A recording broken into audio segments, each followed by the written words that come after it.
d'abord, on commence par soi-même. Vous avez appris à faire les rondes avec la vidéo ou un petit atelier, donc vous savez faire les EFT. D'accord. Donc la première chose, c'est que quand nous, on est super énervé, on a passé une mauvaise journée au travail, on a mal dormi, on n'est pas dans notre assiette, ça va forcément mal se passer avec les enfants, c'est une règle. D'accord. Donc il vaut mieux commencer par se dire « Ouh là là, je me sens pas très bien, là, je suis à cran ».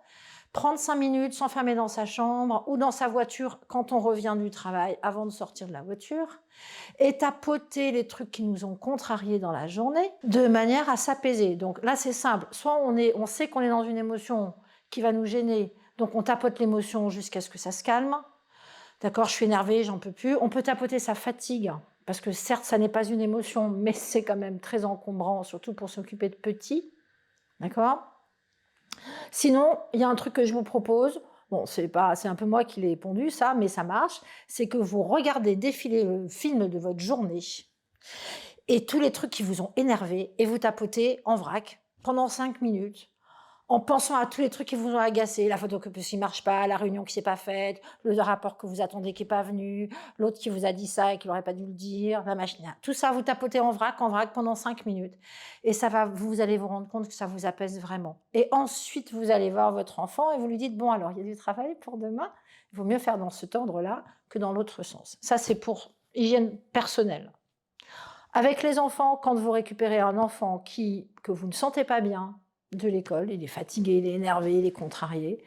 C'est pas la peine de commencer à lui crier dessus pour qu'il se calme, ça ne marche pas. Il vaut mieux lui dire, bon, tu sais quoi, on va prendre 5 minutes ensemble, on va faire des petites rondes de FT, et vous allez vous mettre en face de lui dire, que se passe-t-il?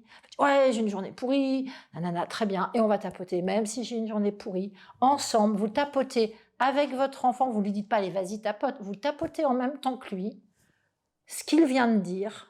Comme ça, vous êtes deux à tapoter la même chose, ça ira 2 fois plus vite. Ça va accompagner l'enfant. Il fait une ronde, il fait 2 rondes, il fait 3 rondes, il va raconter ce qui s'est passé, que sa copine est plus sa copine, etc. Tout ça. Et à la fin, vous allez sentir que l'enfant est apaisé. Et là, enfin, on peut faire ce qu'on a à faire ensemble. C'est pas forcément du travail scolaire, il y a d'autres choses à faire, mais d'accord. Si on sait pas, si l'enfant n'arrive pas à raconter, eh ben, au début, on tapote juste dans le vide, enfin dans le vide, on tapote, mais sans mettre de mots, parce qu'au début, on n'arrive même pas à brancher le GPS tellement on est énervé. Et puis petit à petit, les mots vont venir. Et dans la phrase magique, même si je suis super énervée, je m'aime, on peut tout mettre. Et ça va apaiser l'enfant.